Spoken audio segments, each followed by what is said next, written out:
This is the first annual TCU, also known as the Tribal College University Native Languages Summit, taking place here Zoom. And we appreciate all of our presenters and those that have put this program together from AHEC. The motto for this is also our languages, our sovereignty. Our languages are who we are as people, from Kathleen Kitchayan from the San Carlos Apache College. We're getting ready to go with our next panelists representing the Bay Mills Community College, Salish Kootenai College, Oglala, Lakota College, College of Muskogee, Tohono O'odham Community College. We look forward to hearing more of this beautiful, beautiful information about our language from each of our regions. Miigwech, the Hausa, Bojo, Ani, Michelle Wellman, people Indigenous, Muskogee go Klemino, the Memengwas, Indigo Anishinaabemon. Mampi Waye Atnang Mage Detroit and Kade, Michigan, Ndonjaba, Nongwa Dash Mampi Gnoje Kaning de Da. Mage Bay Mills Indian Community, Shaganashi Mangshan Kade. Shashgongi Kit Binunin Totem, Minodash Gachisi Beans, Odawa Anishinaabe and the Bendagos. So my English name is Michelle Wellman Tipo. I'm a Golden Eagle Clan. I was born down in the place where the water circles around the land. That's known as Detroit in English or French. And now I live up here in the place where the pike are plentiful. So if you're from Michigan or this area, you know the Michigan mittens. We always do that to show where we're from. So in the Upper Peninsula, where we are in Bay Mills Indian community is an Ojibwe community. And I mentioned earlier when I was commenting on other presenters, this is my husband's home community. I'm a tribal member of Little River Band of Odawa Indians, which is down on the shore of Lake Michigan. Manistee is our home headquarters area. And Bay Mills Community College is right here. We can see Canada out of our classroom windows across the water. I think actually the body of water is known as Whitefish Bay. So it's on the easternmost corner or edge of Lake Superior. So I'm talking today about the Anishinaabemon Pane Immersion program. I am a learner of Anishinaabemon, so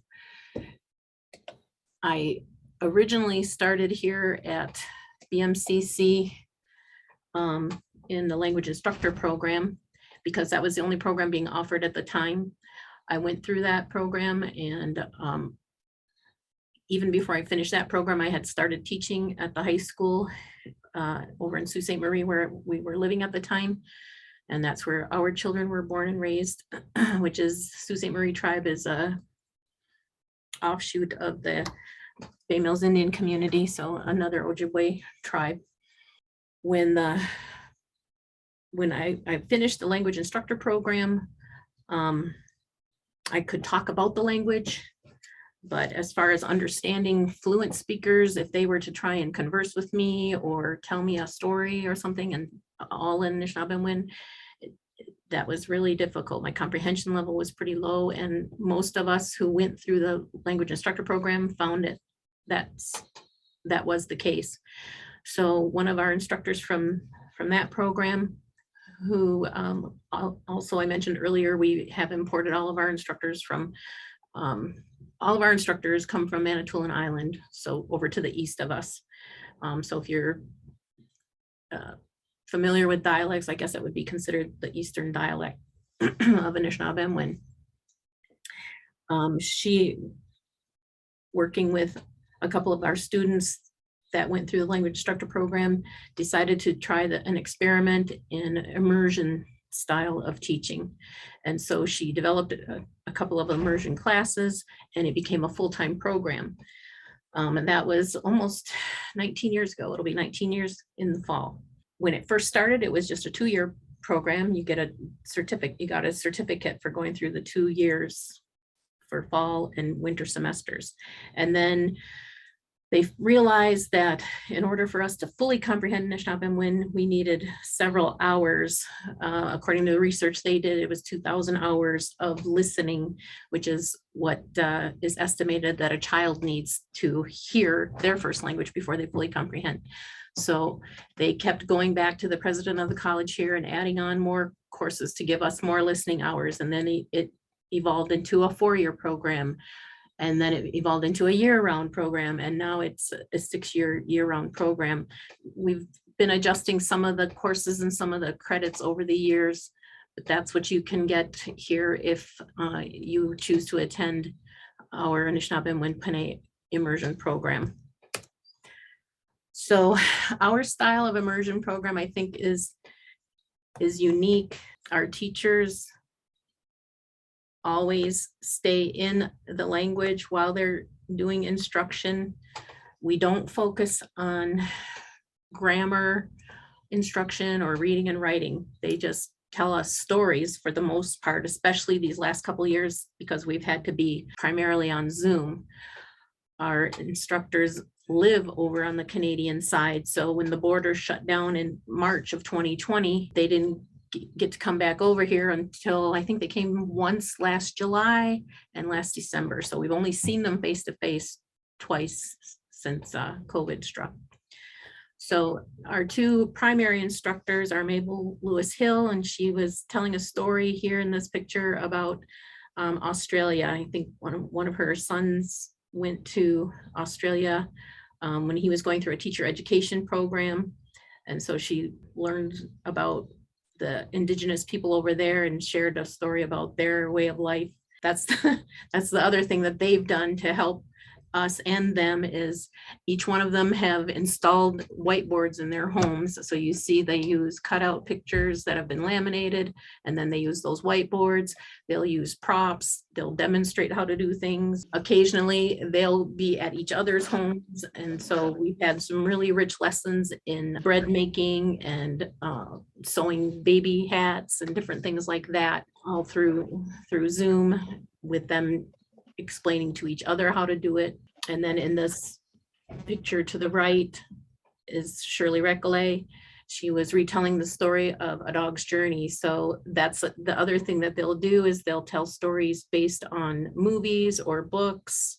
They tell stories, just a really wide variety of stories while they're doing the instruction fully in Anishinaabemon. They tell stories about their own family lives, their personal histories, their tribal communities.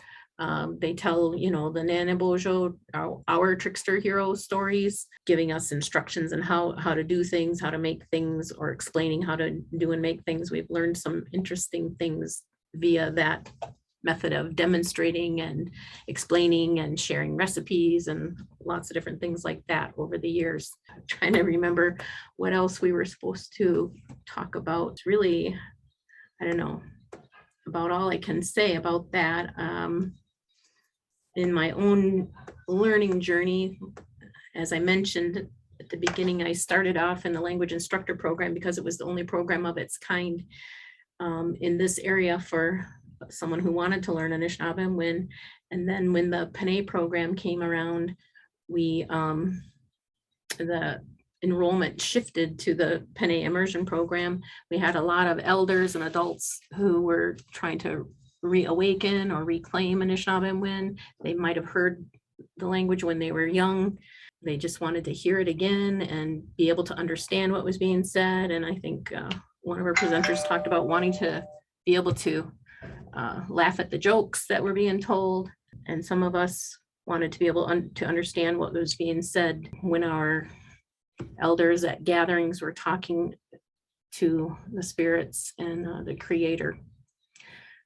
So we have been able to, I think, build the comprehension of our students over time. I also mentioned before, we don't force the students to speak. It's up to them when they feel ready. So our teachers really do a lot of translating in their own heads when they're teaching us, because we don't forbid English. If a student has only been in the program for a little while and they want to ask a question or want to answer a question, if they don't have the Anishinaabe words, then we accept English. But our teachers will give the answers in Anishinaabemon, and myself or one of our other advanced students will help the newer learners understand what they're speaking of. That way they don't have to switch into English in their speech. It sounds weird to us actually now when we do hear them speak English. Oh, thank you, Michelle. Let's go on to the next program. Thank you again. Miigwech. How about Salish Kootenai College? Hello, everybody. Hestanyakuke Pesia. I'm Rosie Matt Louise Quest. So my name is Rosie Matt. I currently serve as the department head of the Native Language Teacher Education Program at Salish Kootenai College. Michael Munson, you might have met her earlier, was very instrumental in also creating this program, and she assumed the dean position, and so this year kind of stepped up to help out with leading this program. And we do have a video, but I'm thinking I'll have Melanie introduce herself as well. Milani Louise Quest, Chins Kumi Mayam, will Kutis Natas Kami El Quail Ksar. My name is Melanie or Milani in Salish. I'm the instructor for the at the college for the Salish Language Education Development Program. So we're going to share just a short video. Hopefully it's about 4 minutes, and then we do have some slides that will kind of expand upon that. But I think it's always best to hear from our students and our language teachers, because they're definitely the stars of our program, and gives you a little better insight into the impact of what we're doing.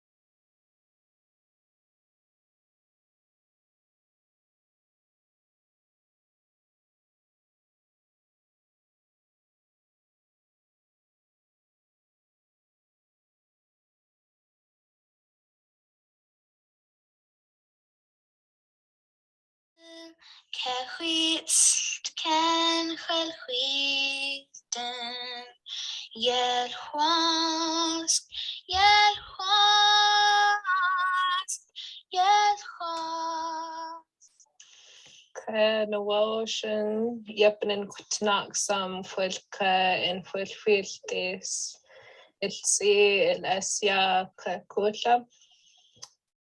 The language means a lot to me personally because it's the language of our ancestors. And our elders have always said that we need to speak our language so they can understand us. Because the power is in the language, the wisdom is in the language, and all the things that make us who we are is in that language.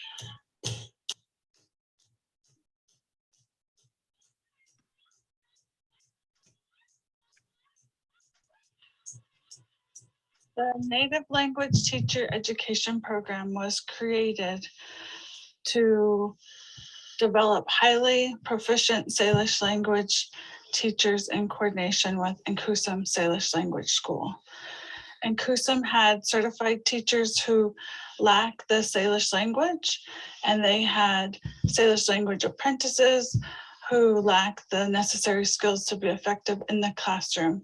And so a partnership was developed between Salish Kootenai College and Inkusum to create the Salish Language Educator Program, and therefore develop the Native Language Teacher Education degree.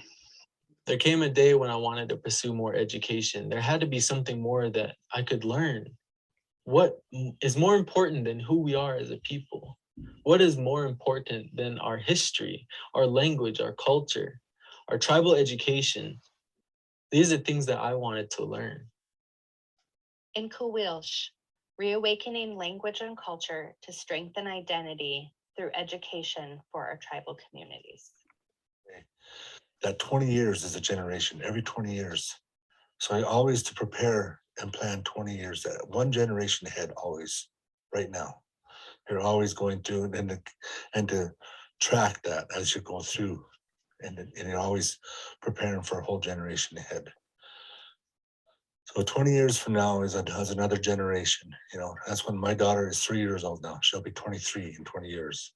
So hopefully she's highly proficient in the language. She's successful in doing what she wants to do, chasing her dreams, living her life, but knowing who she is through her own language, her identity to herself, her spirit, her being, and connected, really well connected with that. Not just her, but all of our young people.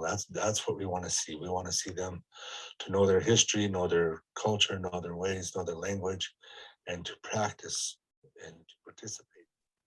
How will you contribute to the reawakening of our languages and cultures? Join us for the journey, your journey, in strengthening language and culture in your community.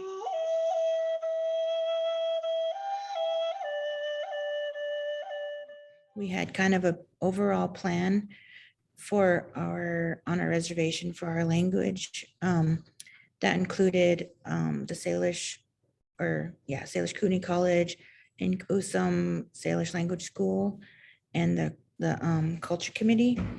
And so luckily we were able to combine forces, and about 4 years ago, we're still on the 4th cohort right now. That's one of the cohorts that you've seen a couple pictures of. We were able to, like Michael said, hire a few, but we were also able to get funding, which Rosie will talk about a little bit more, to have people, our students, go through and get a degree at the college for language education. Dr. Little Bear was very instrumental in creating the Class 7, which is our equivalent to Class 2, which is to teach at elementary schools, so that our language teachers could teach in a public school. And so we had that, and we were encouraging people to also get their education degrees while they're learning language, and we were able to get that through the college. So here we partnered with the Culture Committee and the apprentices, and we have, like I said, 4 cohorts that are going through an intense language curriculum. And on one of our slides, it shows that it is very intense. It includes 6 books and 3 levels. And so you can see that the workbooks, it says, contain some of them over 500 vocabularies, 800 vocabulary. They get this done, the first 2 levels, in the first year. And so through the college, we were able to offer a 1-year certificate of completion for the first year. It's very intense. They come here and the students work pretty much 8 hours a day, and we do a lot of activities and we go through our books, and we've been working pretty hard at supplementing our curriculum with many things, audio and apps and just different things. And then we get up to our 3rd level, which takes another year, but it's all very intense. That's why we call it intense language curriculum. And our sister tribes are also use this. So we're very grateful to them to providing kind of like this model, this template, which they're very willing to share to anybody who wants to look into this and possibly do that with their own language. Okay, so Melanie is really our rock star. She is our lead language teacher, and so just wanting to share that partnership. One thing that's interesting is this program was created really from an ask from the community, and took a couple years to create. A blessing was that we applied for an A&A grant and received it at the same exact time that the tribe here decided to fund 10 full-time language apprentices. And so both of our programs started at the same time, and a lot of those students, not all of them, but a lot of them have gone through the other courses that we created at the college to support the teacher training portion of it. And so it is a partnership. You'll notice that there are it is now a 4-year bachelor's degree program. The first year is an intensive Salish language certificate. And after that year, students should be able to pass and complete the Class 7 certification within our state, and then an associate's and a bachelor's degree. The goal is that we're creating native language teachers who not only have language, but also have the skills to be effective in the classroom. And so they take classes in curriculum development and classroom management and human development and all those things that would help them understand their students and be able to be the best teachers that they can be. And so the college really is serving more as a way to provide that training, and the culture committees are really the experts in leading the language efforts. And so it definitely is a partnership. I think that that is why it has been successful. We will have our very first graduates this year. We have, I think, 3 students that will get their bachelor's degree this year in native language teacher education. So I think this is our first group. I think I will stop there and then wait for any questions that people might have.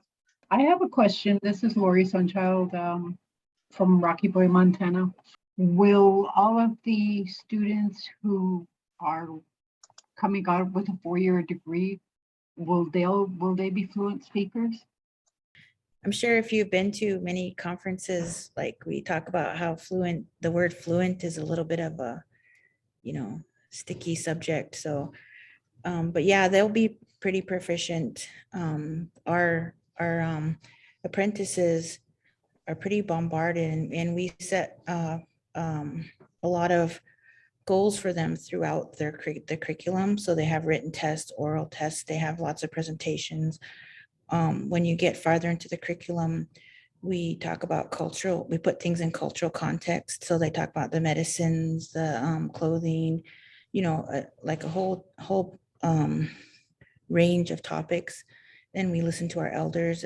That's a big part of our curriculum. And so we hope that they'll be, very proficient. We do have a separate test that is in Montana called the Class 7.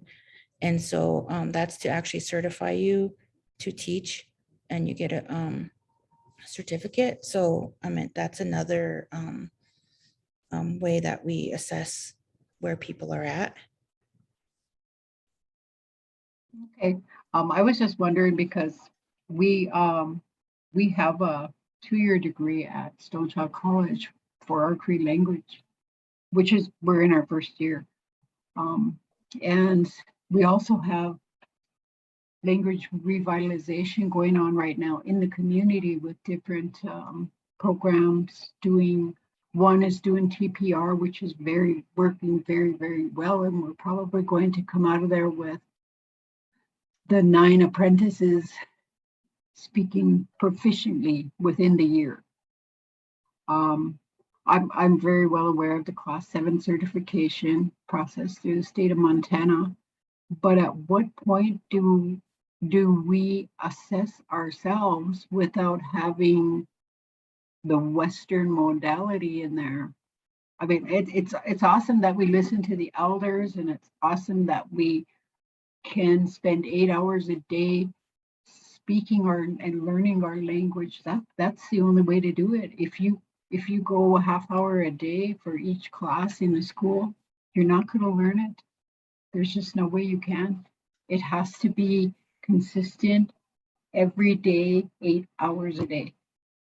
And then you may come up with some fluent speakers of any language, be that English, Spanish, or any respective native language.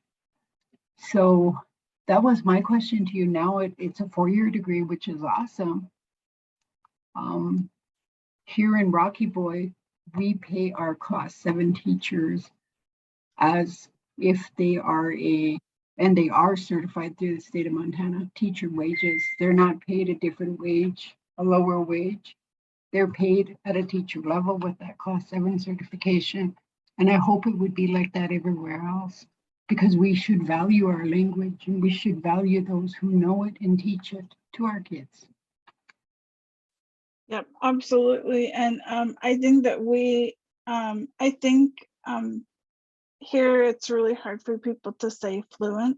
And so I think that's why we're apprehensive to say that. I think also that the curriculum that was developed, they say that just gives you a foundation. And really then, yes, you should, if you can, go spend time with your elders and be with them all day and night and whenever you can, and listen to recordings. We have so few speakers. We're just doing the best that we can with the few that we have available to support curriculum. So. Well, I just got to say, I applaud you guys. It'd be nice to sit down and visit with you guys at some point in time. You know, you got beautiful country over there. Well, we do too, but we don't have the lakes like you do.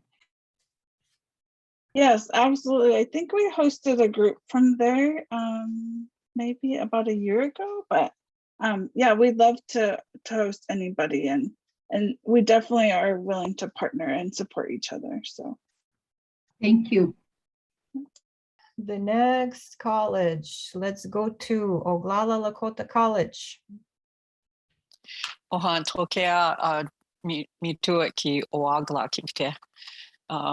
Washichuya Karen Lone Hill Imachapi na Lakol Chaje mi ta ki inch Wambli ha win.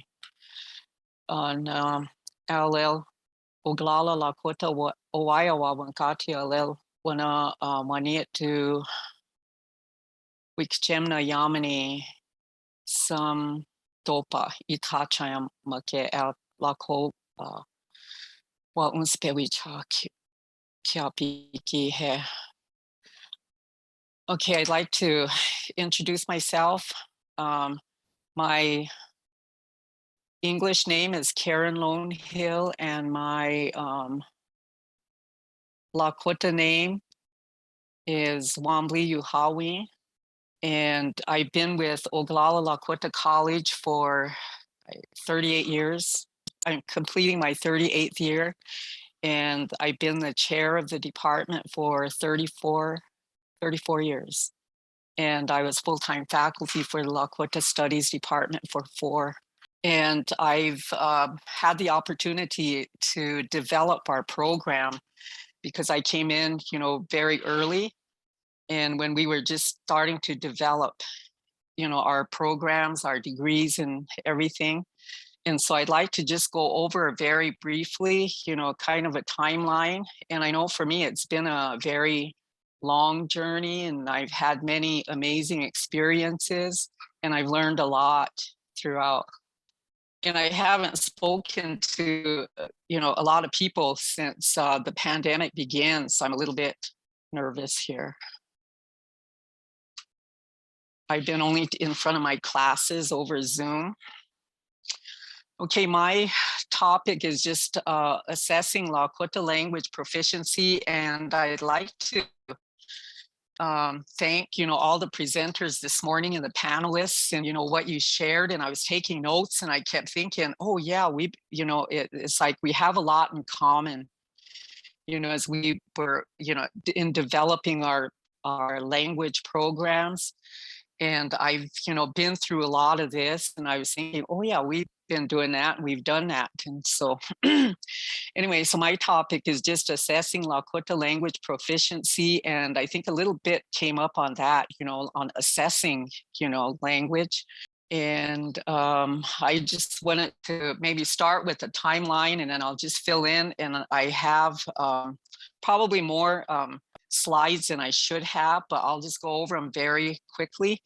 And you probably can't read my little timeline, but from 1989, the goal of the college president that we had at Oglala Lakota College at the time was Dr. Elgin Badmoon. And the first directive that he gave me when I became the chair in that year was, that we had to produce Lakota speaking graduates. And another one was that we developed like a Lakota language certification for our faculty.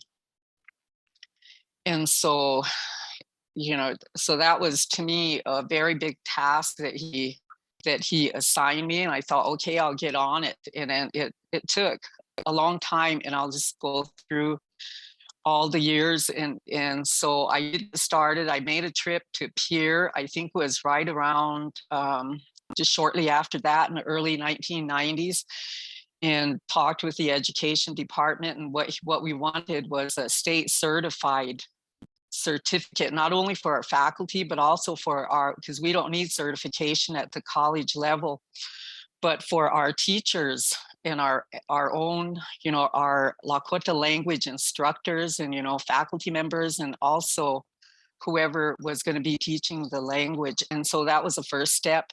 And I think the first thing we requested when I made the trip to Pierre was it was the, maybe if they could certify a methods course. And I think that was the first step. And then we had to decide what other courses we would need in order for our faculty and our students that we graduate to be certified to go into the elementary and secondary schools.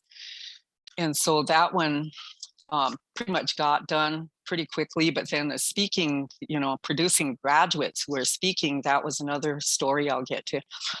And then in 93, I had the opportunity to develop the BA in Lakota Studies. And it was just one degree. And as we revised it throughout the years, and we ended up with 4 emphasis areas. And the first one was Lakota language. And the second one was Lakota arts. So we have that. And then we also have a tribal law emphasis area. And the last one that we added was maybe about 5 years ago was a tourism/cultural interpretation emphasis. And so that's what we currently have. And we were able to develop that 4-year degree. I think it was around 1993 when we were accredited to have 4-year degrees. And then in September of 2009, a full-time faculty member of mine and myself, we heard of a workshop that was being held at South Dakota State University, and it was called, I think it was like a familiarization of the oral proficiency interview. And it was right about that time that they were, we were trying to figure out how are we going to assess, if they wanted us to graduate Lakota speaking graduates, what does that mean? How do we go about doing it?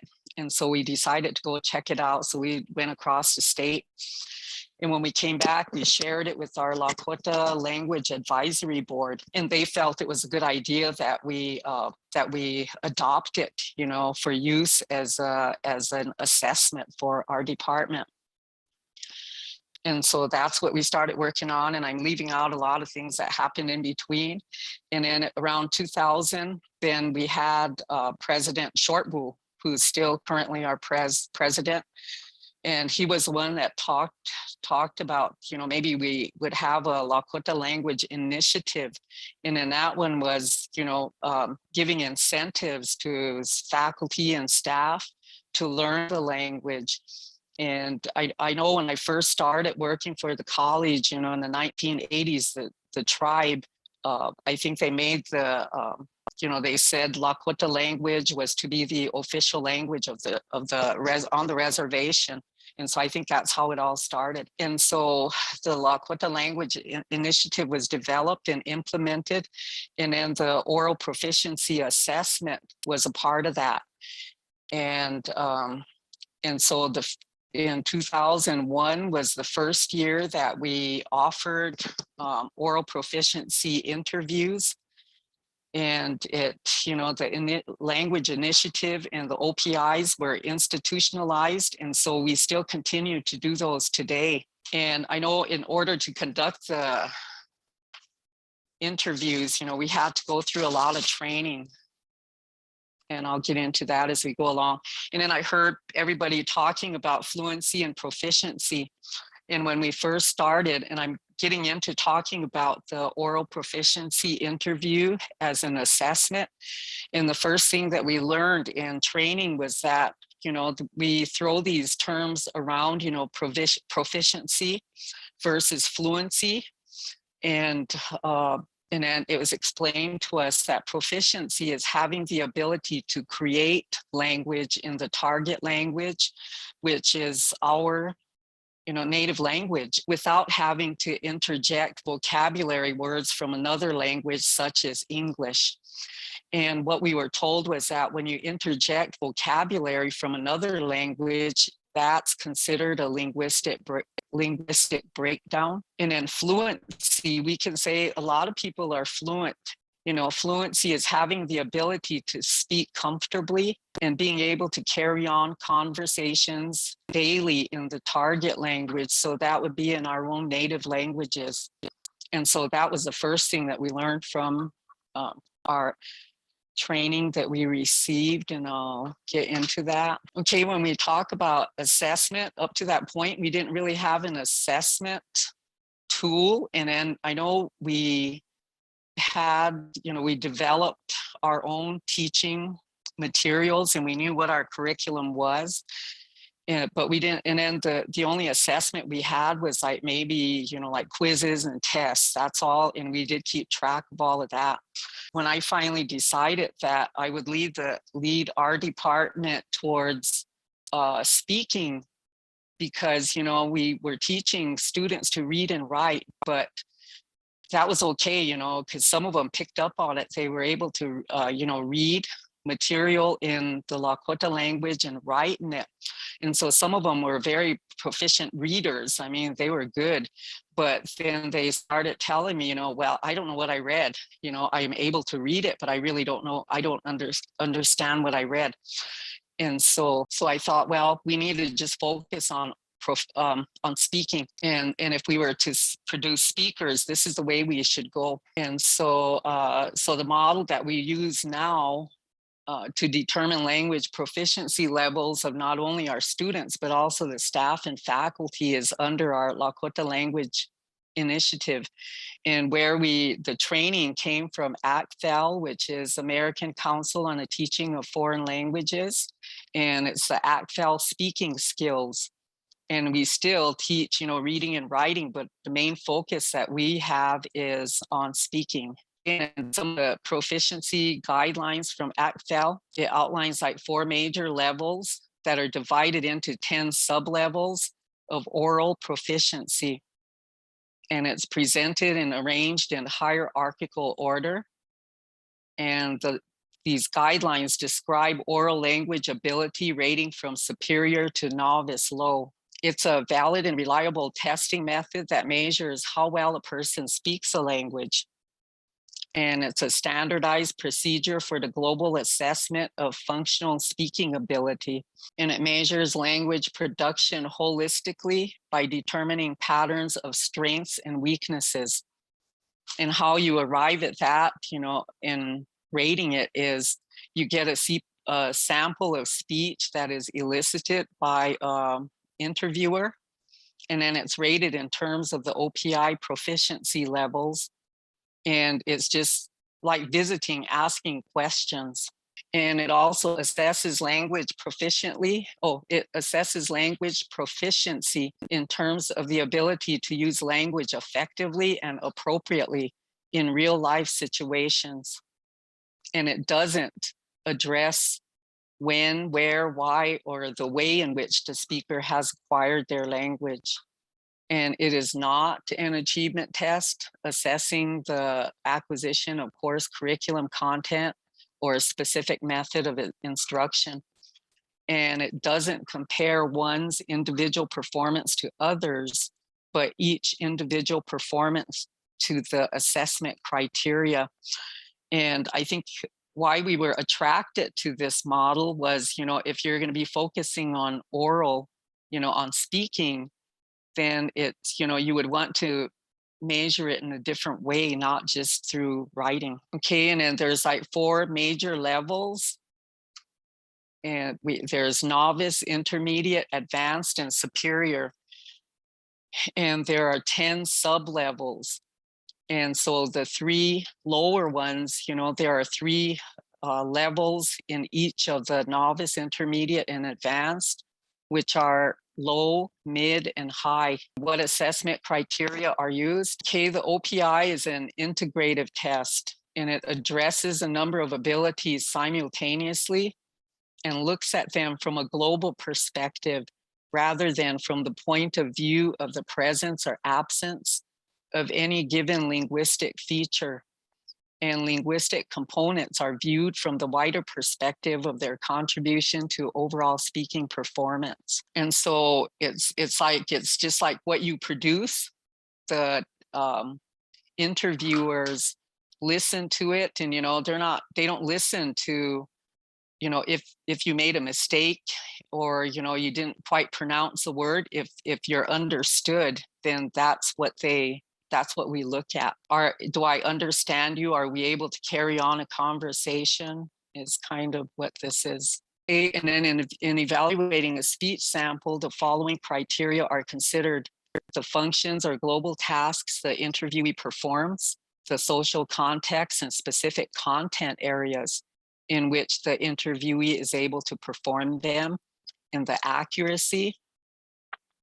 Okay, and that's the degree to which the message is understood, and the type of oral text or discourse the interviewee is capable of producing. These are the assessment criteria for speaking.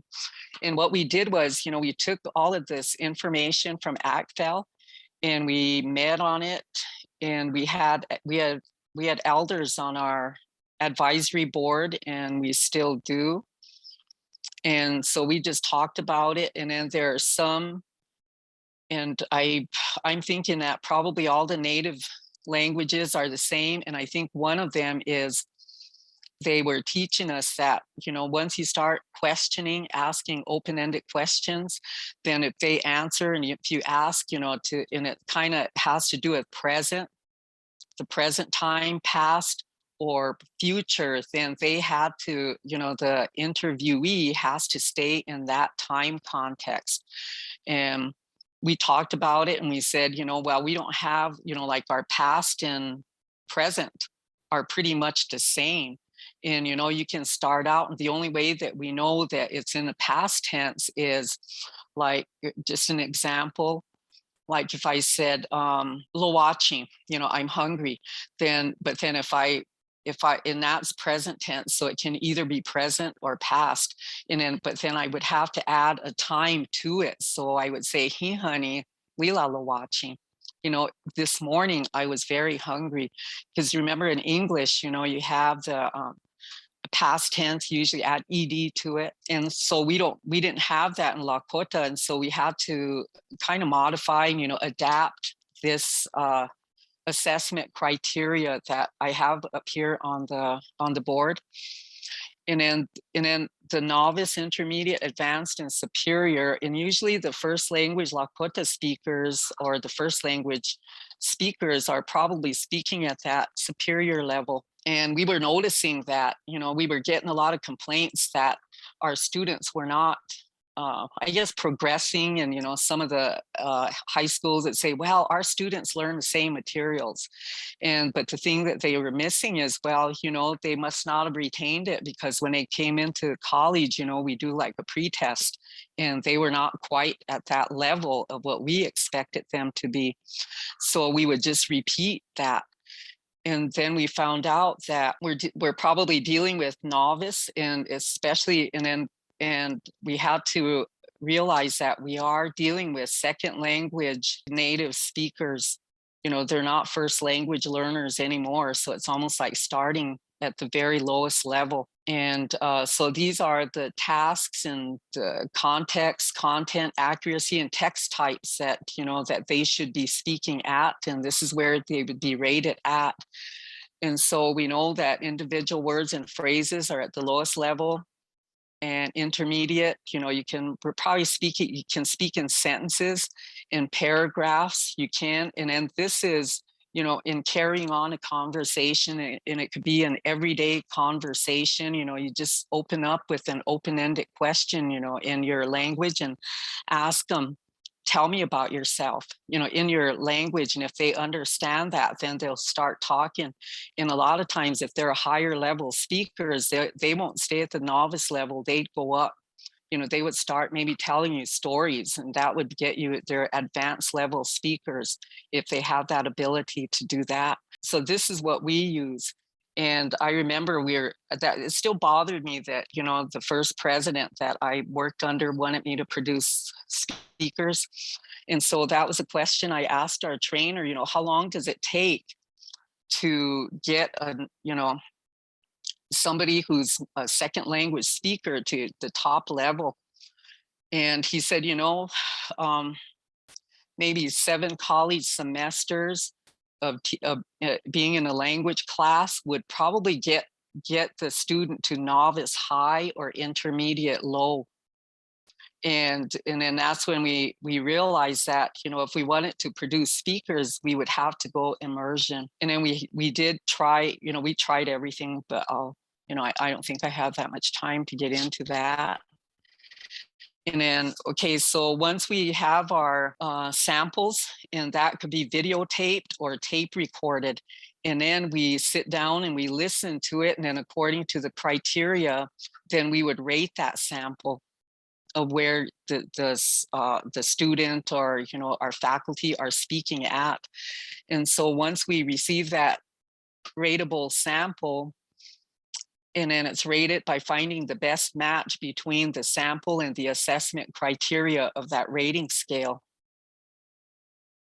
And then a rating at any major level is arrived at by the sustained performance across all of the criteria of the level. And then we were able to assign the appropriate level. Okay. And then of course, we had to go through training in order to do this. And then I just know that the ACFEL, the certified testers, can conduct OPIs and assign advisory ratings within their own academic institutions for purposes of placement, graduation, research, and program evaluation. And we were using it mainly for program evaluation, and we do conduct OPIs with our graduating, either when they're getting their AA degree or the bachelor's degree. And sometimes, it's more difficult to sit down with the students and conduct interviews with students, to get their rating. And so how we do it as faculty is, if we had them in classes, language classes, then we would just have a little meeting and then determine, what level that all the students speak at. And so this is what we are doing at Oglala Lakota College. Okay, Ampetu Ashte Wanji Happy na Pila Mayapia. Okay, have a good day, and I thank you. Well, Pila Karen, that was very important information, and I'm sure we will come back to that in the question and answer session. But before that, we have 2 more presentations. College of Muskogee Nation. Norman Marshall, Muskogee Idowa, Nakchoga Mahaga, Sahawijat, Man Mahayet Omis.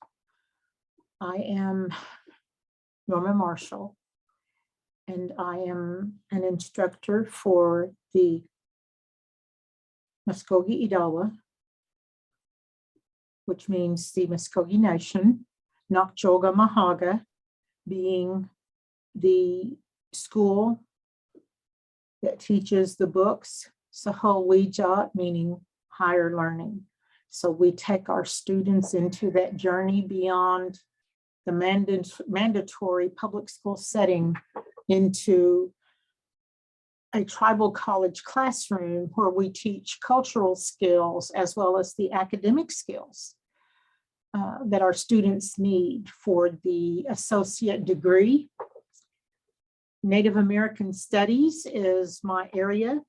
I also teach the Freshman Composition 2 course, along with the Introductory Psychology on occasion. And I am happy to be with you. We have been sharing some very needed information with each other today. So I want to say, Mado, thank you to everyone that is sharing. I will start with the PowerPoint presentation and walk through some of the cultural skills components and the specialization for the areas under the Associate of Arts degree. So Native American Studies is an Associate of Arts degree with 66 college credit hours. Once the students come into the College of the Muskogee Nation entry level, they are given a placement test called the AccuPlacer, which will determine pass-fail only for math, reading, English, and some of their science scores. General education requirements include 39 hours of freshman composition, the orientation, which is college cornerstone.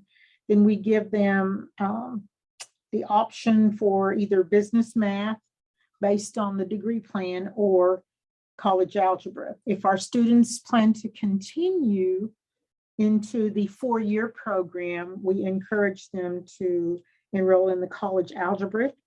Students will also complete 3 hours in communications, which would be intro to speech or small group communications. There is an 8-hour requirement for either general biology or the human anatomy, general physical science area. Our students also have a general education requirement of 6 hours of humanities. And under that time frame, this is where the beginning Muskogee language class comes in as part of the general education requirement. So they will have 3 hours of humanities 1 and 3 hours of the beginning Muskogee language.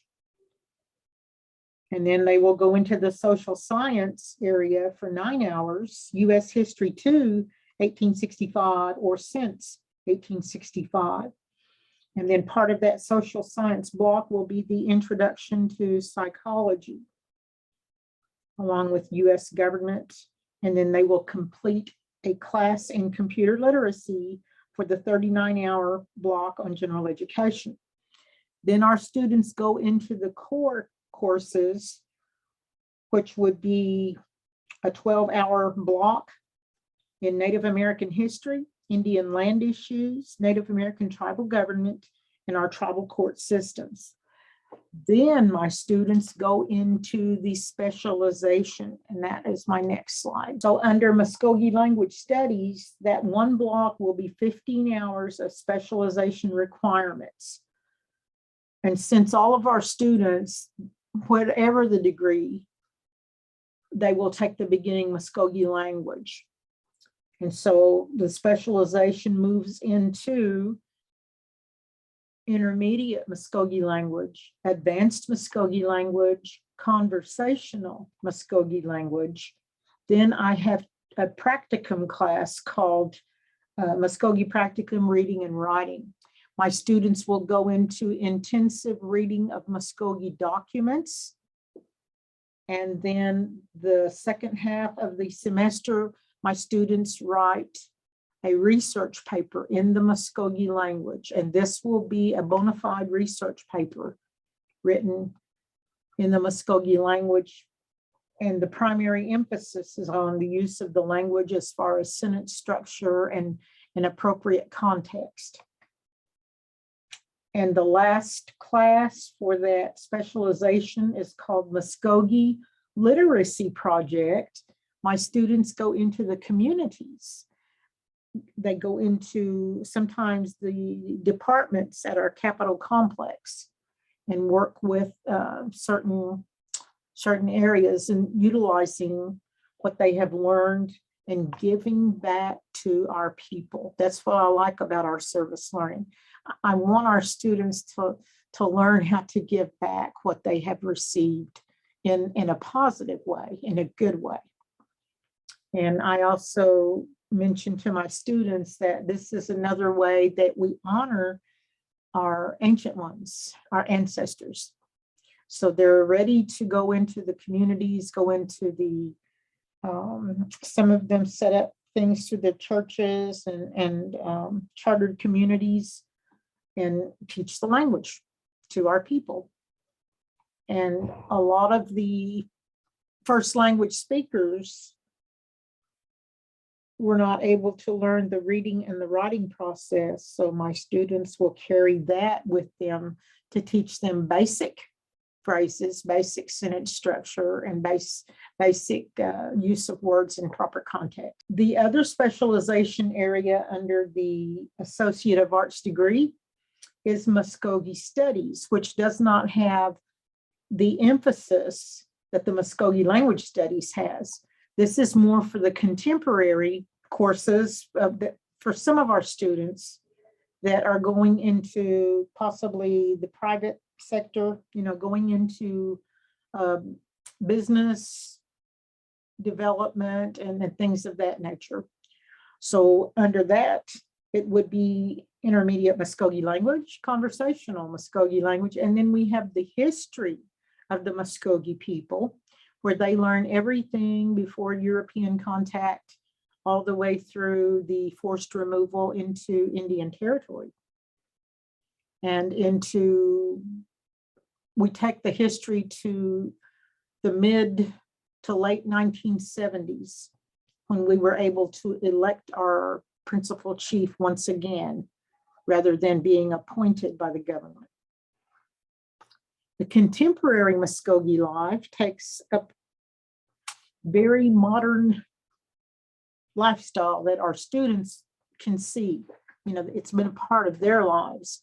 So we go into our government as far as the elected leaders, those who have been chosen in our tribal towns and in the ceremonial structure and in our churches. So we focus on leadership, and we focus on people who have that presence in our lives, even into today. The service learning component is called the contemporary Muskogee community, and my students go into those chartered communities, businesses, and even the churches, and just a gathering of Muskogee people who want to learn the language. So that is the focus, and they carry that. The students they're just outstanding when they go into the time for them to shine with what they have learned and how they plan to use that. Some of our cultural skills have been part of the teaching and training of developing those leadership skills with our students. And in the one picture where it has the cedar flute making, we actually had this class under one of the, I guess you would call it similar to a patio, but under that structure, it is a modern adaptation of our brush arbors that we use still to this day with our people. And so that is on the west side of our administration building. And we actually hand plane the cedar into the flute. And in that picture, I'm drilling the holes to make the sounds for the flute. And so the Muskogee name for the cedar flute making class was Anishinaabemon. So we were making cedar flutes. We also make the bamboo flutes and the river cane flutes. The river cane is more traditional for Muskogee people. Also, we have had a class in making some of our traditional regalia. We had one of my students come in and teach my class how to make the yarn belts at one time. So the gentleman that you see standing, he has the leggings with the yarn belts wrapped around the leggings, and then he has a yarn belt tied around his waist. We are wearing the pucker toe moccasins. We had classes for our students to come and learn how to make the pucker toe moccasins. When we get the deer hide, now it comes in different colors. This past fall, our students liked the black deer hide. We used the smoke and the natural color and the gold color, and they just decided they were all going to make it with the black deer hide this year. So they really enjoy taking part in something that has been with our people since before European contact. We also had a class in making our traditional food. In this picture, we were making a buskey, which is the parched corn. We take the corn and we will parch it in the big black kettles, and this is generally in the hottest part of the summer. And then we will put it in our pounder. This is the kichel, that's the mortar, and the kichabi being the pestle. And we will use that, and it takes, you can really use some muscles in this work. You don't have to go to the gymnasium or spend bukus of money having a membership. You just get out there and learn how to pound corn. I worked with a project with some of our elders previous to teaching for the college. And one of the ladies, she's one of our ancestors that has been gone for a while. But in her interview, she said when she was in the boarding schools, they would ask them to write a paper on what did you do for the summer? And she said, what could I write except we pounded corn? And that was her essay for the boarding school class that she was in. So that's what we do in the summertime. We prepare these traditional foods. We also had, before the pandemic hit, we would have a special tasting of traditional foods in the lobby at the College of the Muskogee Nation, so that some of our students that had never experienced that would be able to know. And the all-time favorite traditional food is our grape dumplings. That originated with what we call possum grapes in Oklahoma. And previous to that, we would use the muscadine grapes from the homelands that grew in the wild. And we would prepare that in the form of what we call busko ofki, which is our grape dumplings. So that's the all-time favorite. And we just came through several, about the first part of March, our fundraisers in the Muskogee Nation are the wild onion dinners. And that's how our people generate monies that are needed for special projects for the churches, the ceremonial grounds, the communities, and even some of our young people that are involved in sports, that take part in basketball teams. Even in the summer with the baseball, they start raising their money ahead of time. And the wild onion dinners are a premier way to do that. And the last picture is we had a pottery class, the Muskogee pottery.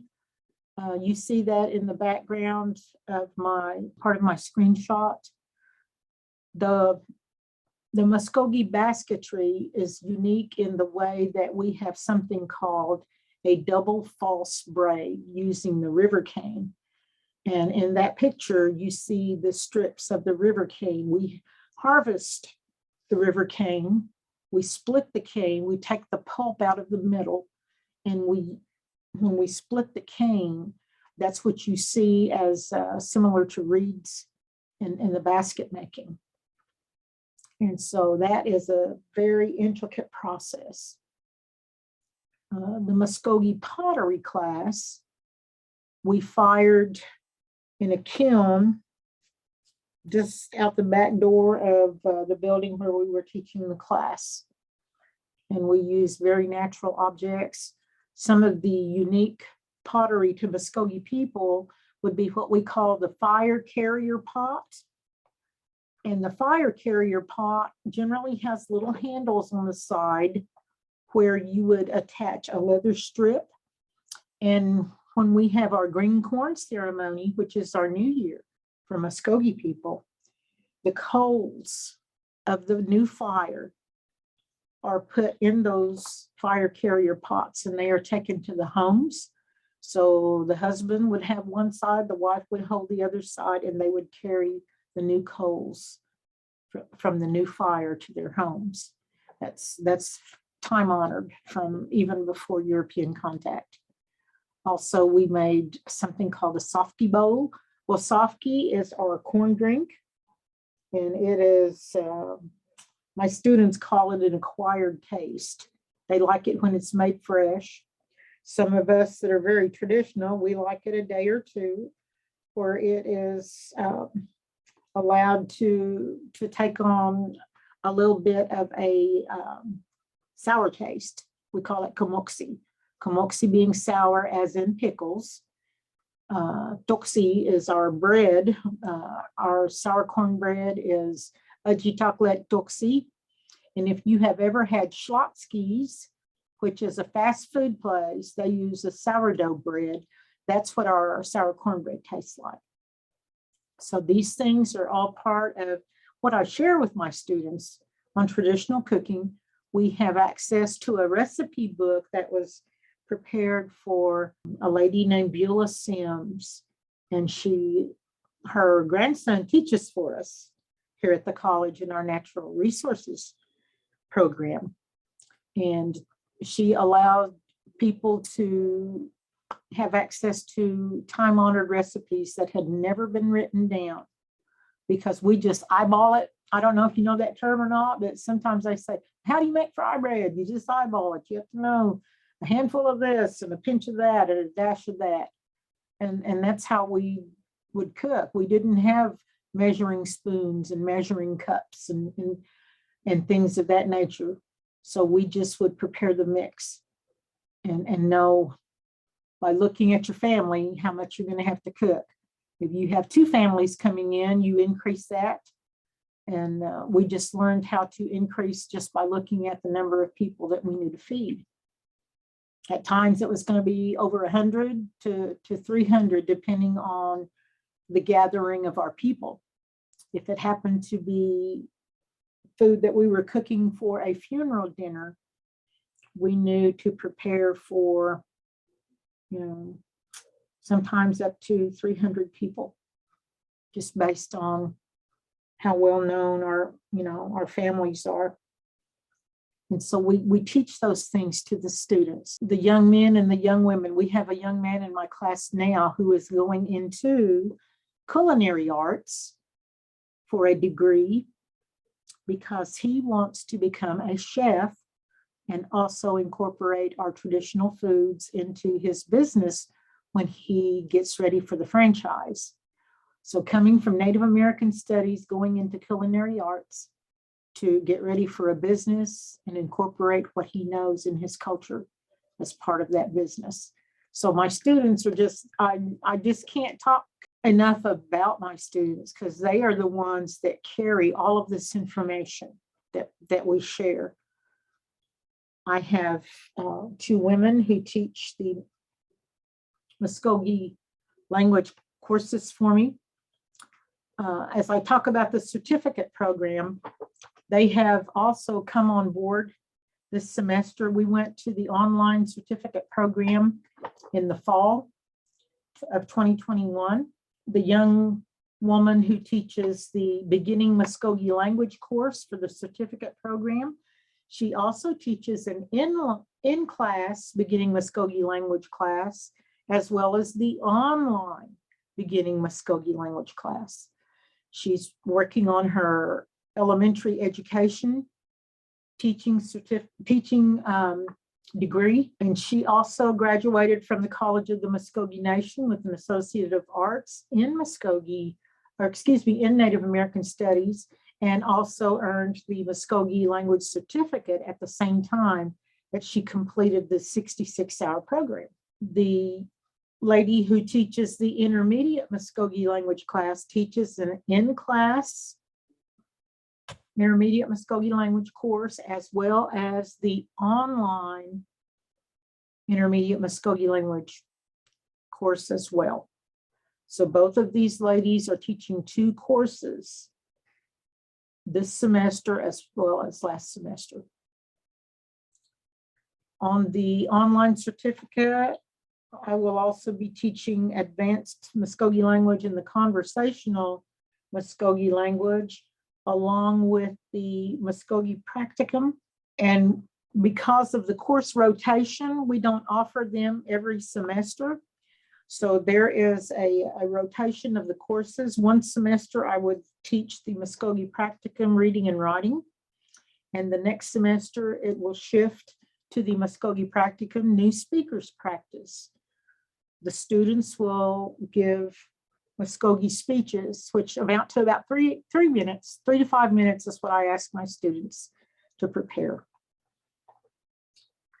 And so once they complete all of those credit hours, then they will also do the service learning, which is the Muskogee Literacy Project, going again into the communities, going into the tribal departments and working with those things. This past semester, one of my students that is graduating this spring worked with cleaning up the data that was coming in because of the ARPA funds that were allocated to our tribal citizens. So she was working with all of those funding sources for the tribe, and she was cleaning up the data that was coming through the computer-generated applications and things. So that was a massive undertaking, but she enjoyed working with that project because she was doing it for her people. She was doing it to help her elders and her, people that were considered to be her peers and the young children coming up, so that they would know that, hey, we need your help. We need you to come in and work these areas for our people, to make life better for our people. So it's more than just coming to class. It's more than just doing the assignments each week. It's learning the language and the history and the culture and working towards a better tomorrow. That's what's so interesting about how my students approach their learning. This semester, my advanced Muskogee language class is working on the podcast for Indigiverse. And so that has been an interesting journey because the students generated what they wanted to talk about. And they brought it all to the table. And they said what they needed to say, asked the questions they needed to ask, and passed on the information that they felt like they should share with the ones who need to know. So that's our journey in these Muskogee language courses. And yes, we do speak the language. I have my students do what we call the Muskogee Roundtable. What that means is when they come to class, they are to speak only Muskogee words. They start with just one word phrases. Then we go into sentences that they have learned. It can be conversational phrases that they hear in the communities, among their elders, among their, and just wherever they live. Because even though we're speaking one dialect in the Muskogee language now, it came from several tribal towns. In our tribal town structure, this was many, many nations coming under the Confederacy before European contact. And so that tribal town structure is what holds our identity, because in that tribal town structure, you also will follow with your clan by your mother's side of the family. I teach that it comes under mitochondrial DNA. the mother's side, the mother's bloodline. And so the clan structure and the tribal town structure is based on your mother's side of the family. And in the podcast, the students had a little bit of fun with the son-in-law that comes into the family structure once the husband and wife are married. And in Muskogee, he is called Injokowaki. And what that means is when he marries the young woman, he comes to live with the wife's side of the family. So he was called Injokowaki because he comes to lie, like to sleep, to live with the wife's side of the family. So his nickname or his name is Injokowaki. And my students really had a lot of fun learning these things because they had never realized the structure of family based on the matriarchal lineage. So we cover all of these things as they're learning. In this slide, I just talk a little bit about how this has been such a part of my life from the time that I could walk and talk. And I can remember as far back as about 3 years of age. My grandmother was the one, my mother's mother. She talked to both my mother and father and said, let her learn both languages. Let her learn them. And I remember my grandmother, she passed away before I became 3 years old. I remember her funeral service. I remember someone staying there with me. And I watched all the people that were there for my grandmother. And she's the one that spoke the language in our community, in our town. My grandmother spoke nothing but Muskogee. She did not speak English. We had Jewish people who lived in our community that owned the stores, and she would go to the stores and she would speak Muskogee language and they would answer her. They understood her and she understood them, but she did not use English. She stayed in the Muskogee language. And so our store owners learned our language in our community because that was predominantly Muskogee people in that town. And the name of my town is Wetumpka. That came from the homelands of Alabama and Georgia before our forced removal into Indian Territory. So when that came with us, when we came here, all of our names of our communities, our tribal towns, all of that structure came with us into Indian Territory, and it's still with us today. So as I teach these things to my students, it goes that far back into even before European contact on our highly civilized society before anyone came to the continental land that we live on now. And so when I talk about living the language and the history and the culture of my people, it's being totally immersed, fully immersed, loving the immersion of the language. The sad reality is when the coronavirus hit our population, we lost a lot of our first language speakers. So for a population of 90,000 plus in the Muskogee Nation, our first language speakers we're losing that generation of speakers. So with my purpose with my students, and they have that same vision, we've got to build up first language speakers. I think President Little Bear mentioned her this morning, Jessie from the Wampanoag. Her daughter became the first language speaker for their people at about the age of 8, and they had a beautiful ceremony for her daughter. And so that we're raising up a generation of first language speakers. My little niece learned to say the blessing for our food at the age of 4. And she pronounced this blessing when we gathered and sit down to eat, she pronounces the blessing in our Muskogee language. And she does it with all the joy in her heart. So that's how we raise up a generation of first language speakers. We got to start with the little ones. You know, we got to take it back to the little ones. And when I saw the baby, you know, that just made my heart feel good. I saw another little girl that came on the screen with her mother when the little baby was in the picture. We've got to take that first generation speaking the language again as first language speakers again, while we have those who can pass that legacy. And my students understand that now. So they're taking it to nephews and nieces and younger brothers and younger sisters and, you know, just kids in the neighborhood.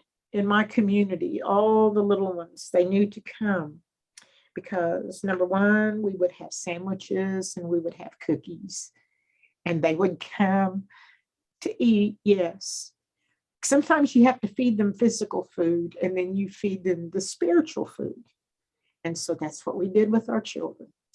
And so when they came to eat, we would pronounce our blessing over our food in the language. We would sing our songs in our language. And those kids carry it to this day. You know, they still remember that. They will never forget that. And the way I teach my students is deep inside your spirit, you know, scientifically, under your rib cage, there is something called the xiphoid process. It looks like an arrowhead. And it's right there in the middle where your rib cage meets your stomach. And that xiphoid process in the shape of an arrowhead, right underneath that is where your spirit resides. So in the Muskogee language, it's called Boyavicha, the spirit.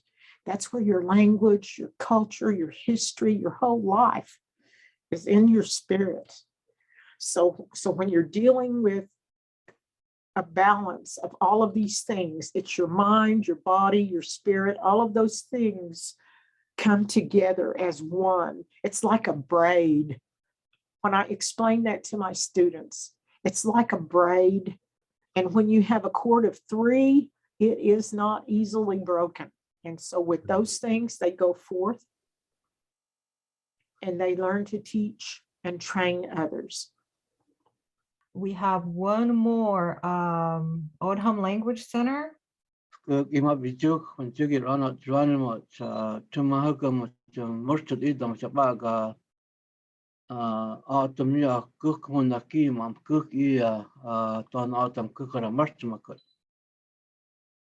afternoon. My name is Ronald Geronimo, and I'm one of the co-directors for the Autumn Language Center at Don Autumn Community College.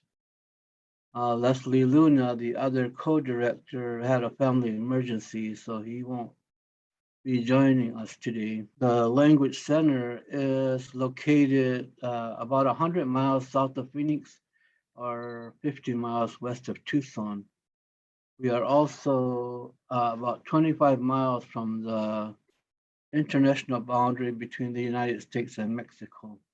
We have Autumn that live in Mexico. And so our land doesn't end at the boundary. Although we share a reservation boundary on the south side, the 75 miles of it is part of the international boundary, but our land extends into Mexico. And so we have Autumn that live in Mexico. And so the Language Center serves Autumn in the United States and in Mexico.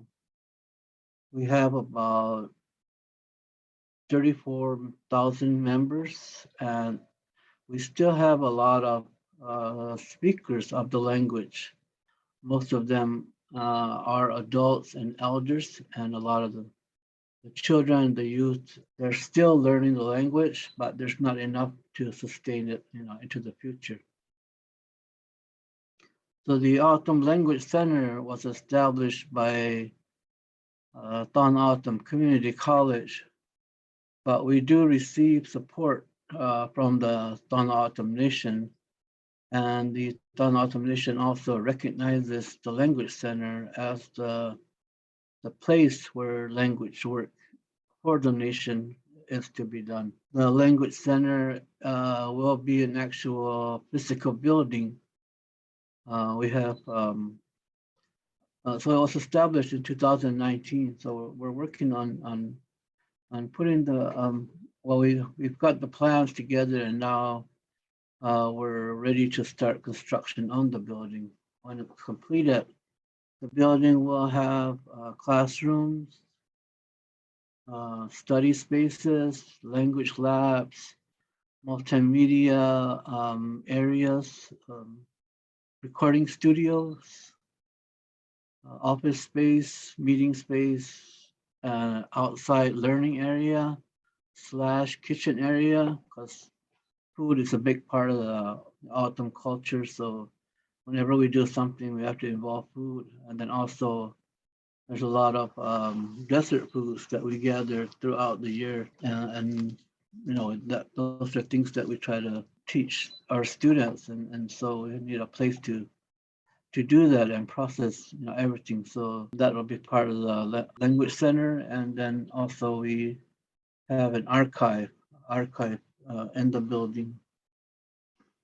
The archive will be connected with the main library. It'll be a branch of the main library at the college.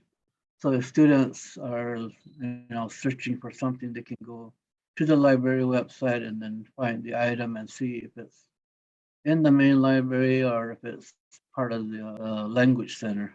They can come there. There's places for them to be able to, you know, check out the article, book, or whatever recording, whatever it is that they're looking for, and look at it or listen to it, you know, in the lab. We'll have spaces for them to do that. And the only thing is they can't check it outside of the building. They can check it out in the building, but not outside. Our presentation today, we're going to talk about the centralizing language resources.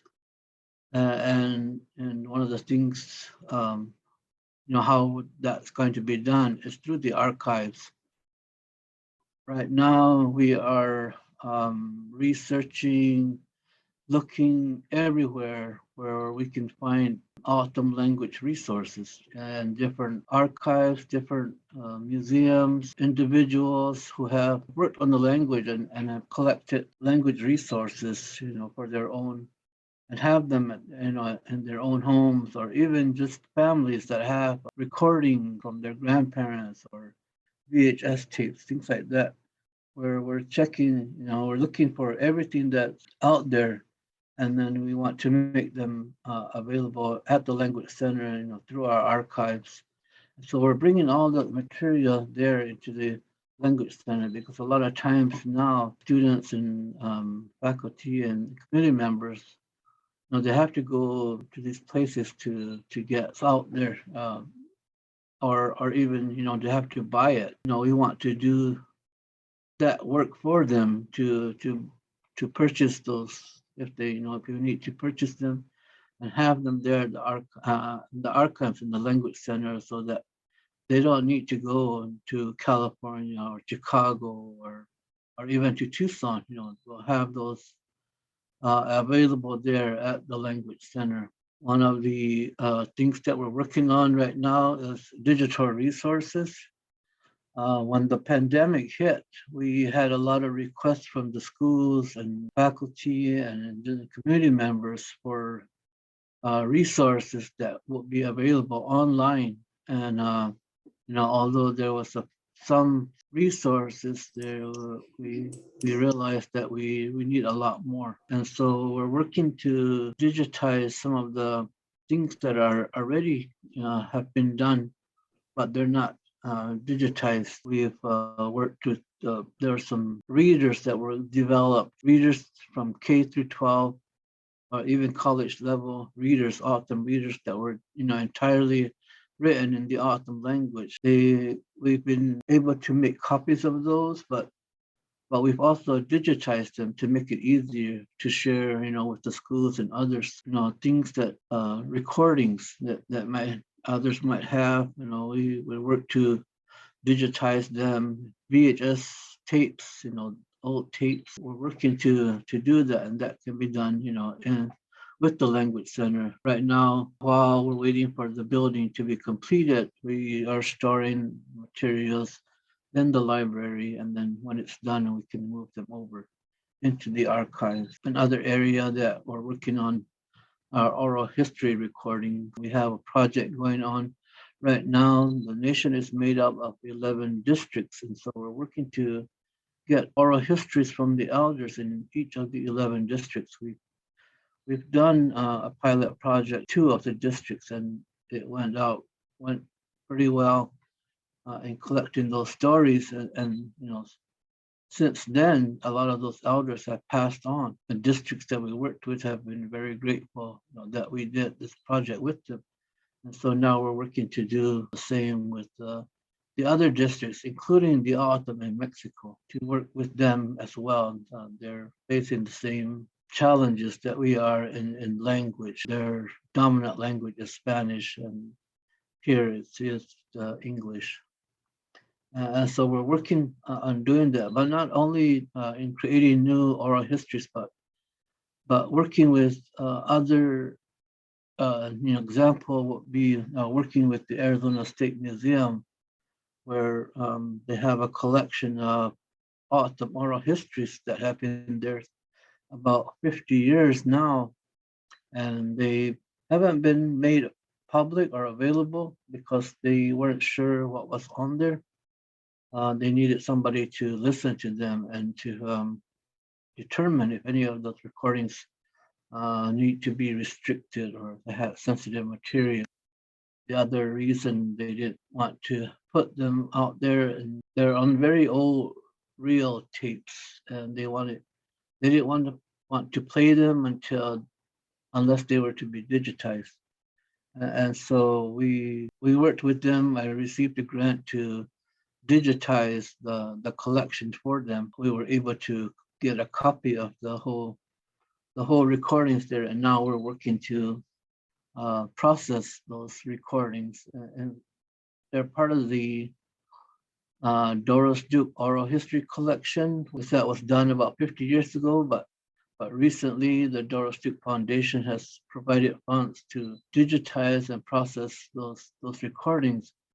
But we were, a step ahead. We already had done that work. Arizona State Museum, but they have other tapes. Other area groups that they're working with, and there's like about 7 repositories, all over the United States that have that Doris Duke collection. Next month, on April 5th, they plan to launch their portal where all of this will be made available for others to listen and hear them on the, it's called the Muskogee web. So we're working with them as well to process those oral histories, specifically autumn oral histories. One of the things that in trying to centralize language resources is that there's work being done, now with the autumn language in different departments and the schools, individual communities.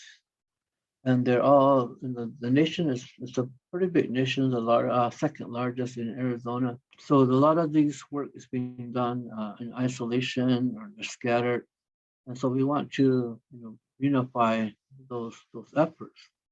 And having the Autumn Language Center, there was never really a place where everything, the work that will be done would just be about the language. We have different departments like the education department or the cultural center and museum that do language work, but they also do a lot of other things. And so language is not something that they do every day on a consistent basis. But the language center, the college recognized the need to have a language center where all the work that's going to be done will just be on the language. The focus will be on the language, working to centralize language resources along with other things.